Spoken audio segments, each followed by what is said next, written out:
أعوذ بالله من الشيطان الرجيم. بسم الله الرحمن الرحيم. يا أيها المزمل قم الليل إلا قليلا نصفه أو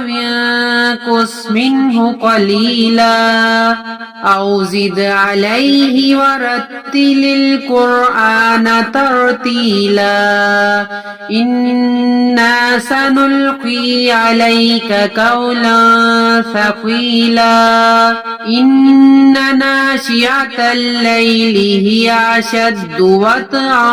وأقوم قيلا إن لك في النهار سبحا طويلا واذكر اسم ربك وتبتل إليه تبتيلا رب المشرق والمغرب لا إله إلا هو فاتخذه وكيلا واصبر على ما يقولون واهجرهم هجرا جميلا وذرني والمكذبين أولي النعمة ومهلهم قليلا إن لدينا أنكالا وجحيما وطعاما ذا غصة وعذابا أليما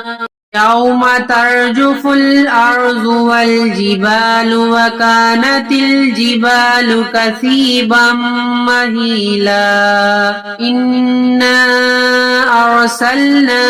إليكم رسولا شاهدا عليكم كما أرسلنا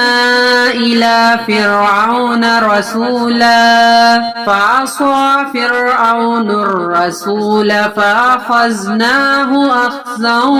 وبيلا فكيف تتقون إن كفرتم يوما يجعل البلدان شيبا السماء منفطر به كان وعده مفعولا إن هذه تذكرة فمن شاء اتخذ إلى ربه سبيلا إن ربك يعلم أنك تقوم أدنى من ثلثي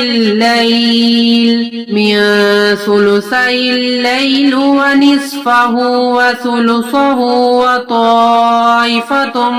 من الذين معك والله يقدر الليل والنهار علم أن لا تحصوه فتاب عليكم فاقرؤوا ما تيسر من القرآن علم أن سيكون منكم مرضى وآخرون يضربون في الأرض يبتغون من فضل الله وآخرون يقاتلون في سبيل الله فاقرؤوا ما تيسر منه فأقيموا الصلاة وآتوا الزكاة وأقرضوا الله قرضا حسنا وما تقدموا لأنفسكم من خير تجدوه عند الله هو خيرا وأعظم أجرا واستغفروا الله إن الله غفور رحيم صدق الله العظيم